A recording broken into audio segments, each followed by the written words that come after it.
Big boss 68ನೇ ಸಂಚಿಕೆ. ಮೊದಲ ಭಾಗದಲ್ಲಿ ಪೂಜಾ ಗಾಂಧಿ ಒಳ್ಳೆ ಬಟ್ಟೆ ಹಾಕಿಕೊಂಡು ಮನೆಯನ್ನು ಮಾರ್ಚ್ ಮಾಡ್ತಾ ಕಾಣ್ತಾಳೆ. ಆಗ ಹೀಲ್ ಬ್ಯಾಲೆನ್ಸ್ ತಪ್ಪಿ ಪೂಜಾ ಕೆಳಗೆ ಬೀಳ್ತಾಳೆ. ನಂತರ ಅವರೇ ಎದ್ದು ತನಗೆ ದೃಷ್ಟಿ ಬಿದ್ದಿದೆ ಎಂದು ನಗುತ್ತಾ ಸುಮ್ಮನಾಗುತ್ತಾರೆ. ನಂತರ ಪೂಜಾ ಆನಂದ್ ಕೆನ್ನೆಗೆ ಕಿಸ್ ಕೊಡುತ್ತಾರೆ. ಅದಕ್ಕೆ ಸುನಾಮಿ ಕಿಟ್ಟಿ 20 ವೋಟ್ ಕಮ್ಮಿ ಆಯಿತು ಎಂದು ಹೇಳ್ತಾರೆ. ನಂತರ ಬಿಗ್ ಬಾಸ್ ರಿಂಕಿಂಗ್ ಎಂಬ ಟಾಸ್ಕ್ ಅನ್ನು ಕೊಡುತ್ತಾರೆ. ಅದರ ಪ್ರಕಾರ ಮನೆಯ ಸದಸ್ಯರು 2 ಗುಂಪುಗಳನ್ನು ಮಾಡಿಕೊಳ್ತಾರೆ. ಪ್ರತಿ ತಂಡದ ಸದಸ್ಯರು ಒಬ್ಬೊಬ್ಬರಾಗಿ ಗಾರ್ಡನ್ ಏರಿಯಾದಿಂದ ಓಡಿ ಸ್ವಿಮ್ಮಿಂಗ್ ಪೂಲ್ಗೆ ಇಳಿದು ತಮ್ಮ ತಂಡದವರು ನಿರ್ಧರಿಸಿದ ಬಣ್ಣದ ಕಾಯಿನ್ ಅನ್ನು ಕಲೆಕ್ಟ್ ಮಾಡಿ ದಡದಲ್ಲಿರುವ ಬಾಕ್ಸ್ನಲ್ಲಿ ಹಾಕಬೇಕಾಗುತ್ತದೆ.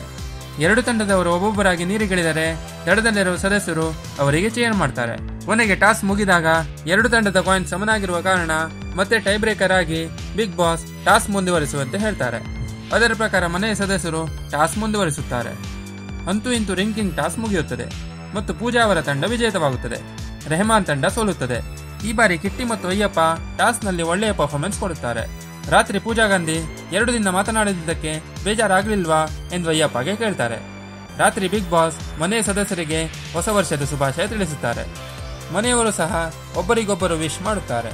ನಂತರ ಮನೆಯ ಸದಸ್ಯರೆಲ್ಲರೂ ಗಾರ್ಡನ್ ಏರಿಯಾದಲ್ಲಿ ಪಟಾಕಿ ಸಿಡಿಸಿ ಡ್ಯಾನ್ಸ್ ಮಾಡಿ ಮತ್ತು ಕೇಕ್ ಕತ್ತರಿಸಿ ಹೊಸ ವರ್ಷದ ಸಂಭ್ರಮಾಚರಣೆಯಲ್ಲಿ ತೊಡಗುತ್ತಾರೆ. ನಂತರ ಎಲ್ಲ ಸದಸ್ಯರಿಗಾಗಿ ಬಿಗ್ ಬಾಸ್ ಒಳ್ಳೆಯ ಊಟ ಕೂಡ ಕಳಿಸುತ್ತಾರೆ. ಎಲ್ಲರೂ ಹೊಸ ವರ್ಷದ ದಿನ ಸೇರಿ ಸಂತೋಷದಿಂದ ಊಟ ಮಾಡುತ್ತಾರೆ. Share your comments below and also subscribe to our channel for more updates on this.